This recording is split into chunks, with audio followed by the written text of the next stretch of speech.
Hello, everybody. I'm Milan Gonzalez. How's everything? How's everyone doing today? Great. Thank you. Great. So today I'm gonna talk about Silvia Lopez Chavez. She made this mural in 2020 in Jeffries Point in East Boston, Massachusetts. She created this awesome piece of art because it's so awesome. She created this because of the throwing trash in the ocean and how the ecosystem of the animals, like in the ocean, the fishes and all the animals in the ocean, are dying because of we don't take care of the ocean that much. She's from Dominican Republic. She's native Republican Dominican. She currently now lives in Boston, and she likes to paint out her murals about real stuff that happens, like a conflict that is happening right now in real life. Like, let's say this was a conflict years ago, and now she paints stuff like that. Let me see very quickly.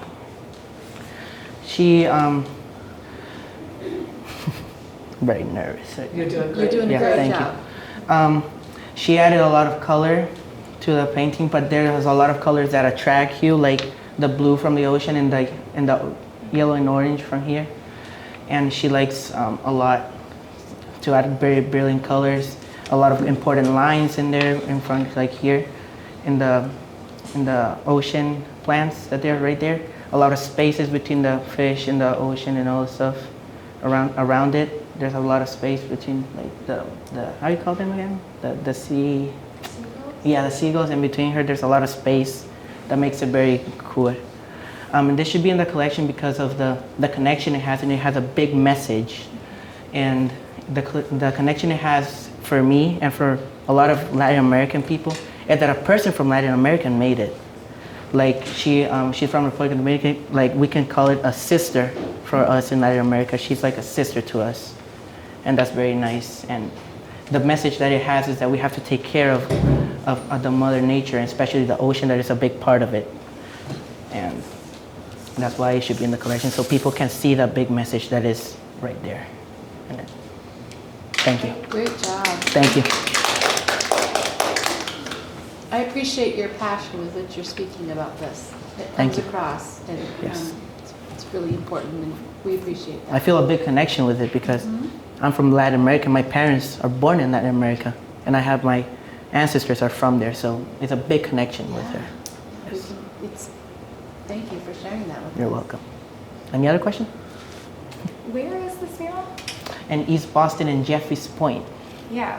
Can you talk a little bit about like why that's a particularly good place for a mural? Because the ocean is there. Yeah. The ocean is there, so that's a big place where the boats and all the stuff is. And it's a great. She made an awesome. She think very good where she had to made the mural, and it's very side of the ocean, so it's brilliant. How she made it in the side of the ocean, it's very good. Thank you so much for that. So I don't know if you mentioned this, but we went We went there to this mural. and it was very. Like, what was that experience like for you? It was good. Seeing it in person is awesome because the ocean is there. You see it, and slightly when I saw it the first time, I said, "She made this here because the ocean is right there." I was talking with one of my friends.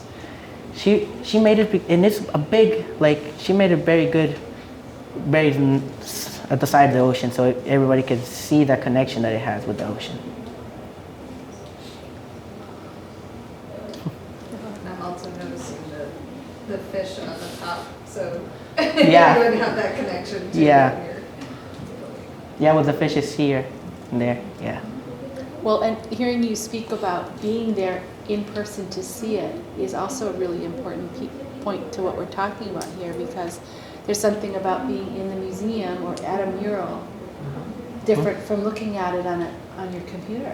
Yeah, it's Being there in person is very transformative, isn't it? When you yeah, get and there. the place where it is from here, maybe it's like how many minutes? Like half an hour from here. Yeah. Yes, it's close to us. It's in our place, so we can go see it. That's great.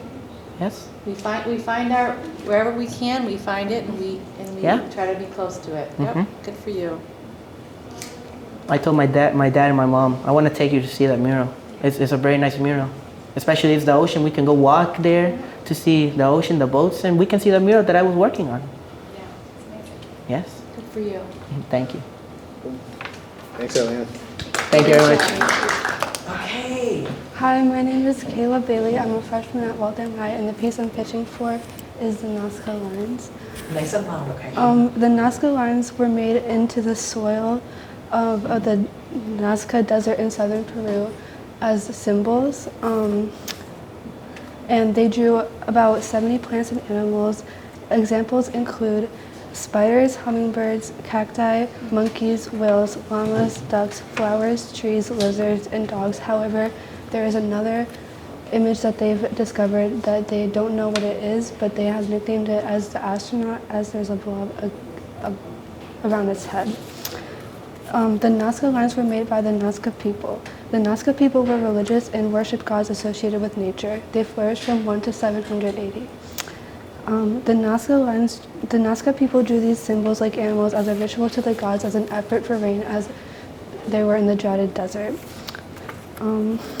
As the Latino population grows in Waltham, the ratio is off for how much art there is for them. So I think that the Nazca Lines is a good example of art that we could put in it as a sign that there's hope in everywhere, as when people might think that there's no hope. You did it, honey. That's beautiful. You did a great job. Thank you. No. You're almost done. More to come. So you mentioned that the Nazca Lines, there are lots of different types of designs, right? There are animals and other types of figures. Can you just look at this slide here and describe like what we're seeing? What kind of creature is that? So this is supposed to be a spider, I believe. And I'm not quite sure about what it's supposed to represent, but I just know it's for the gods, you know?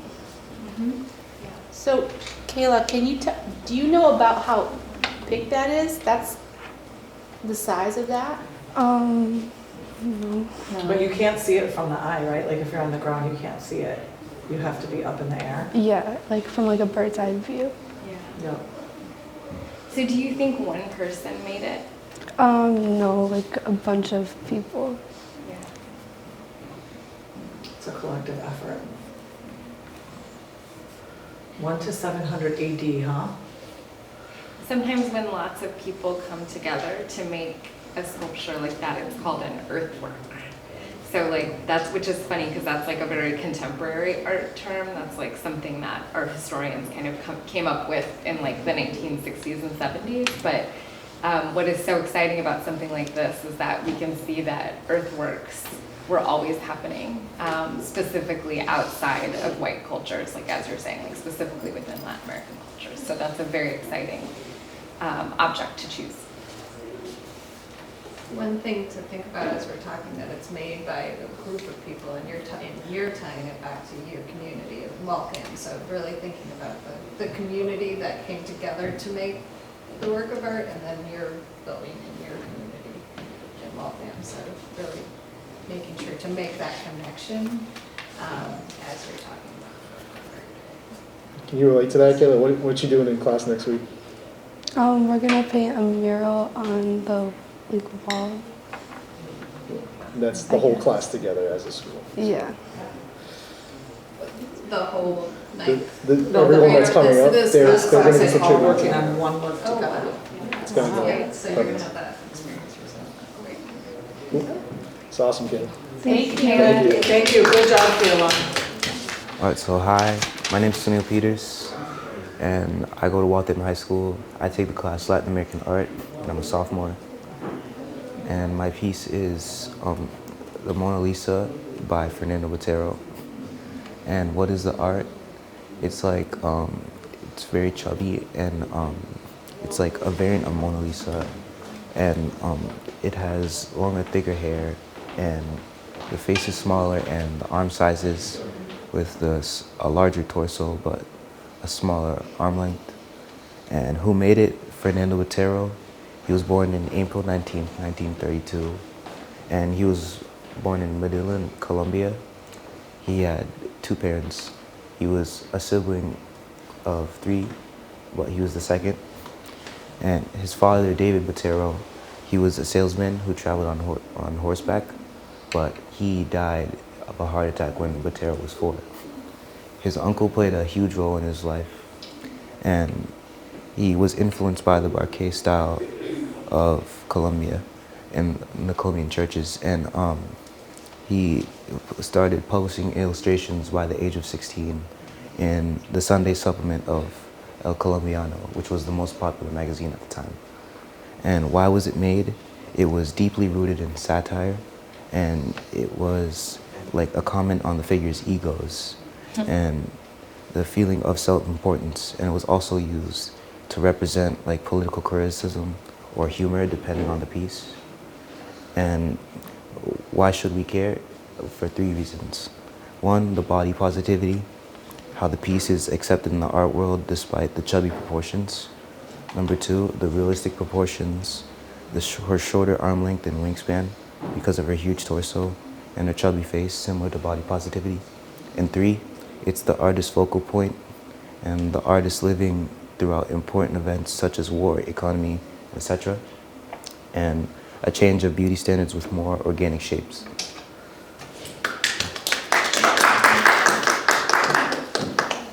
That was really excellent. I know this artist well, and a lot of people just refer to them as fat people, and that was a way more nuanced reading, the discussion of satire, ego, particularly I would say European art being overrepresented, and a Latin American artist kind of pointing that out in the visual way that you described. Do you think that, and I also loved that you talked a lot about his biography, like you fit a lot into your presentation. Do you think that a model sat for this, or do you think it was completely from his imagination? I think it was completely from his imagination. What drew you to this piece? We studied Botero a little bit, but what in particular made you want to do this one from Botero? Like the whole body shape and his large proportions, since it was like based on the style of Boterismo, since he was at the time he was obsessed with like very large people and chubby proportions, so he liked drawing these and painting it.